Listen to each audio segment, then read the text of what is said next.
அதை சுவைத்து வஞ்சமிலாவல் தீராய் தொடுமென் மேனி கொண்ட பிஞ்சு அதில் பெய்த தைலம் தழுவ குழைத்து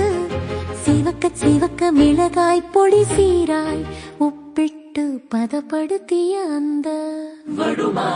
காம்புடன் கிளி நீராட்டி துணியால் ஈரம் துடைத்து நிழலார வைத்து கடுகும் மஞ்சளும் கல்லொப்ப